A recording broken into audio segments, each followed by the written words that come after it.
Hi, this is Shambhavi. Welcome to my weekly podcast about spirituality, love, death, devotion, and waking up while living in a messy world. The Satsang with Shambhavi podcast is recorded live each week with students of our nonprofit community, Jaya Kula. For more information and to find out about attending a satsang, visit jayakula.org. Thanks for listening. Much love to you, wherever and however you are.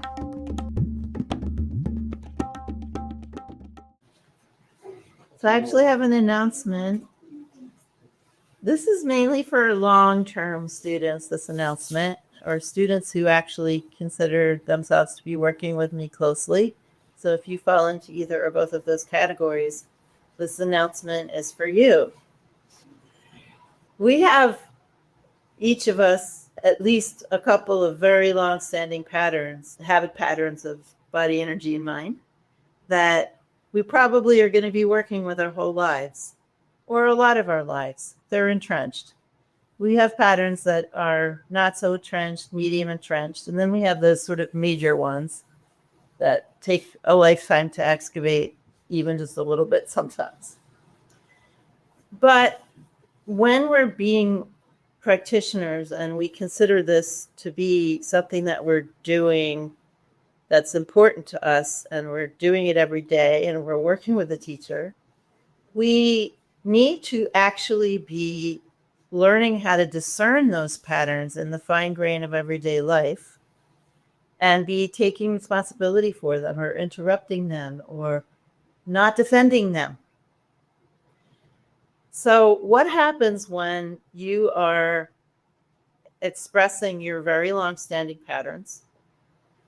And I have several choices. I can keep confronting you or explaining things. And often, if you aren't taking responsibility for those patterns, if you still are not really feeling enough that you want to get out of them, I can explain, point out, confront. And all that happens is I get tired. That's like door number one. When I walk through door number one, which is very energetic and laborious, sometimes people will hear what I'm saying or feel what I'm doing and redirect for a minute, but then you don't follow through and do that on your own. You're waiting for the next time that I pointed out to you or something. If you're even deeper into it, then instead of using that as a mirror, you start defending yourself in some way or another. We're deflecting. So door number two is sort of pregnant nothingness. There's many ways in which teachers can do nothing when you're in the midst of your patterns in a way that communicates, hey, you're in the midst of your patterns.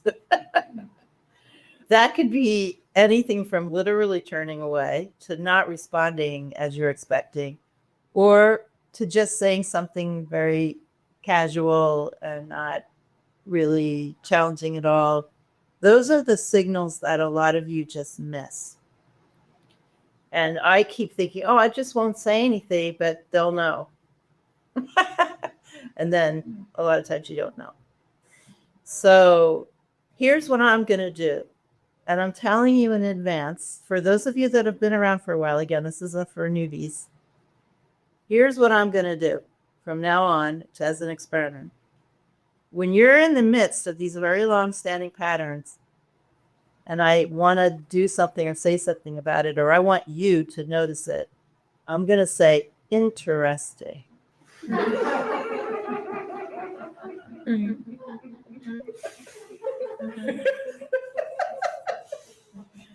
Less labor for me, yet more concrete for you. If you hear me say interesting, that's just me saying interesting. Okay, I sussed out, I tested myself. How do I normally say that word? And I normally say interesting. But if you hear me say interesting, you know what I'm doing. On Slack or something, does this come with a tone emoji or something? It's like this, interesting. I might do it on Slack too. It could be in writing. It could be in person. So I felt like there needs to be a middle ground between me exhausting myself, pointing out the same thing over and over again, when you aren't really doing enough work to notice things and interrupt things on your own. It's one thing to be a teacher pointing something out, and then you learn how to point it out to yourself. But it's another thing when after 15 years, you're doing that same thing. And I point it out and you go, oh, I know. Or you start defending yourself, but then next week you're doing it again. Again, I started this off by saying that these patterns are long-standing. I have my own patterns. I'm not expecting anybody to be fixed. I have a lot of sympathy about these things, but I don't want to do all this work if you're not doing your work. And I'm calling you out a bit for being lazy and self-indulgent. So, interesting. Whatever you're doing to me, whatever you're doing with me, whatever behaviors are happening around me, you know this. They're the same behaviors happening with everyone. They're just magnified. Sometimes people say, oh, I don't do that with anybody but you. Bullshit. That's just bullshit. Whatever you're doing with me, you're doing with everybody. It's just magnified around the teacher. So if you are chronically defensive, if you are chronically prideful and show-offy, if you are chronically angry, any of those big chronic patterns that we have, and you're doing that around me and you don't catch yourself doing it, you don't go, oh my God, I'm doing that thing again. If I don't have any evidence that you're self-reflecting, you're going to get an interesting from me. And that's all you're going to get out of me. And do not, okay, this is the final bit of this announcement. Do not ask me, why are you saying interesting? The whole point is to get you to self-reflect more on the spot, not to get me to explain to you more. I've explained. I really don't think there's anything else I could possibly explain that would be of use. So the interesting is your cue to self-reflect about what you are doing in that moment, or what vibe you're off-gassing, or something like that. Because those are the moments when we want to invoke our practice. Could you guys ask about spiritual ancestors and how we get to have them? When we say spiritual ancestors, it means teachers or spiritual companions from some other lifetimes. We just mean other beings that are in more subtle bodies now, or are reincarnated somewhere, who we've worked with or who are interested in us. We might not have worked with them yet, but they're interested in us. And you may have no sense of that at all. You may have had dreams about different teachers or other helpers, or some sense of being held in some way or another, but different aspects of us, this incarnation, have been participants in many, many lives and have had other teachers. So those are our spiritual ancestors.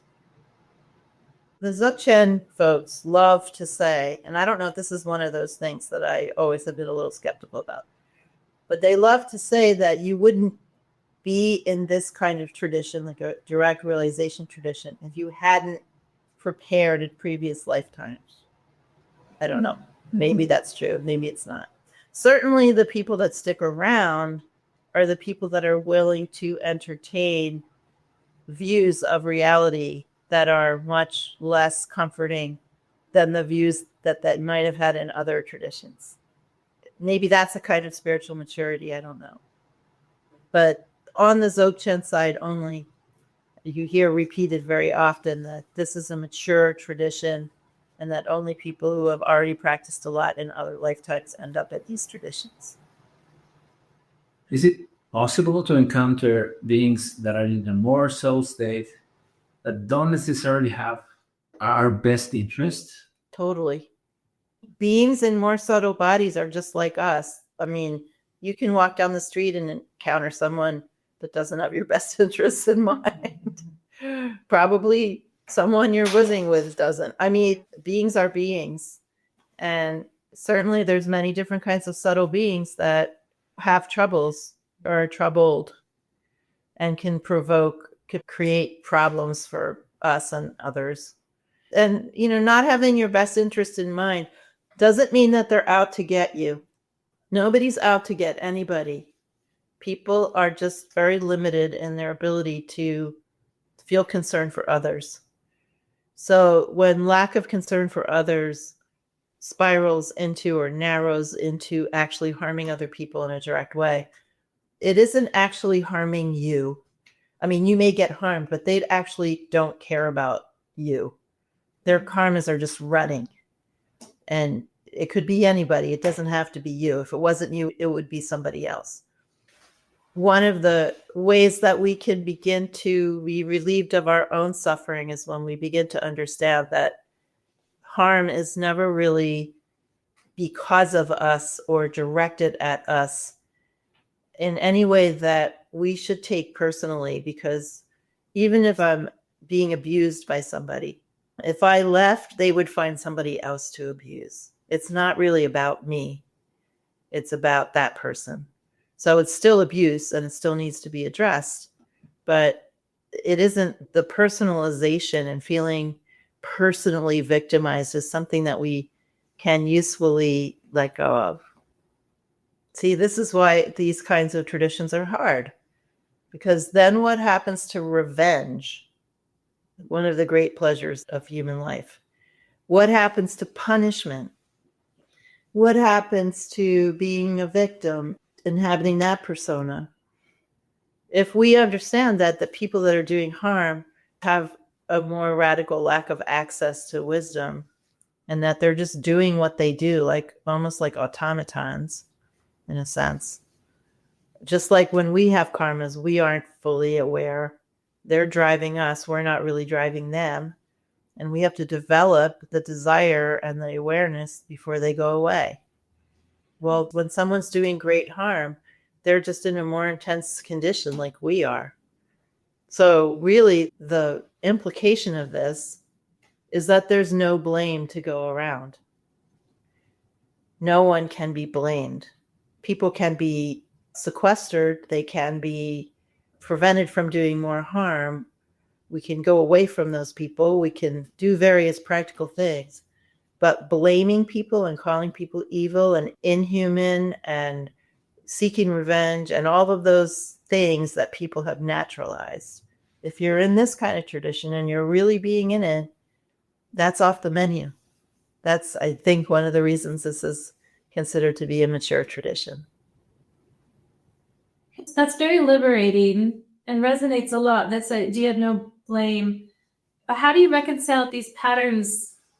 Like, we look at our astrology, if we can see our past life patterns, it feels pretty personal that we've come in carrying these patterns. Like with a lot of abuse in my childhood, I don't feel to blame, but I do feel like I came in with a pretty mighty pattern to confront. Yeah, so what I encourage people to do is think of yourself as a giant train station with many, many tracks. You're the train station, and the trains are moving in and out. Those are your patterns.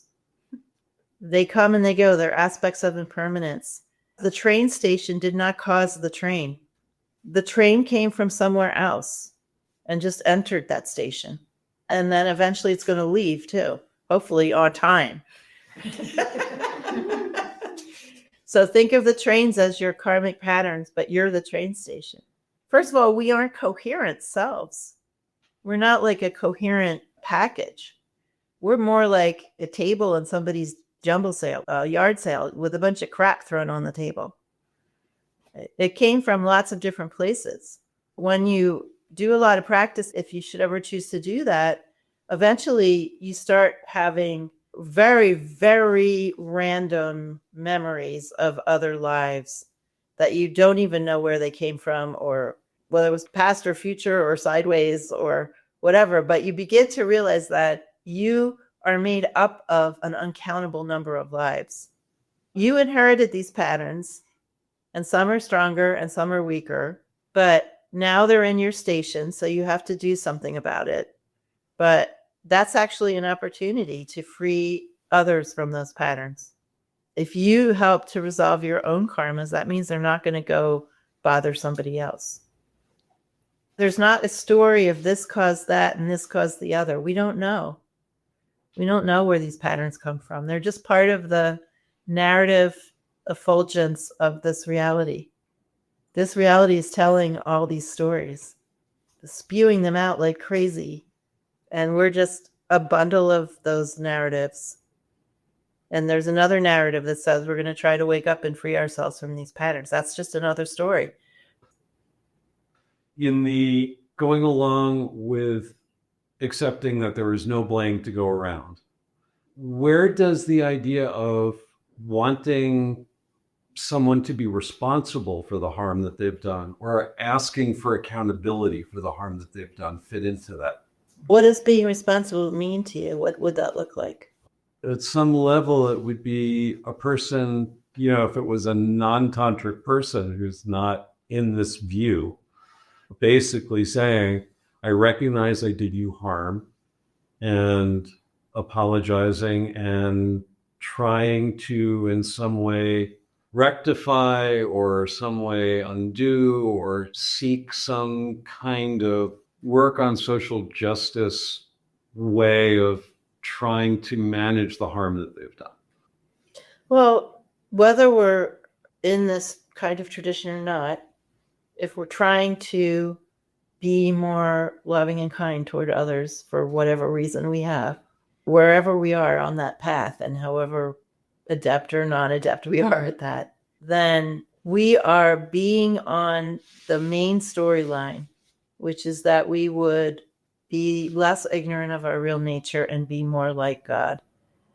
That the wisdom virtues such as kindness and tenderness and mercy and caring about others, that those would be getting more revealed in us. A person that says, sorry, I'll try to do better next time, that person's on the same path we're on. That's how I see that fitting in. If anyone is trying to be more caring toward others, that's one of their goals in life, then they are being on the same path we are. And it fits in because what work we have to do to actually care about other people more is the same for everybody. You understand? But what about somebody who does not recognize the harm that they did? Well, that's their right. But is it a good use of our energy to seek some kind of social responsibility, some kind of social justice? Sure.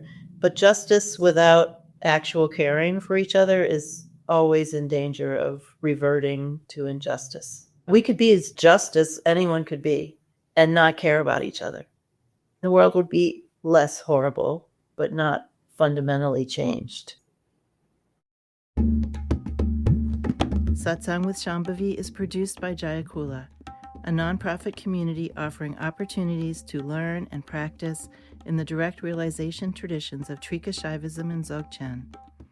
If you enjoyed listening, please help us keep this podcast and many other teachings open to all by making a monthly or one-time donation. Visit jayakula.org to make a donation and explore more of our offerings.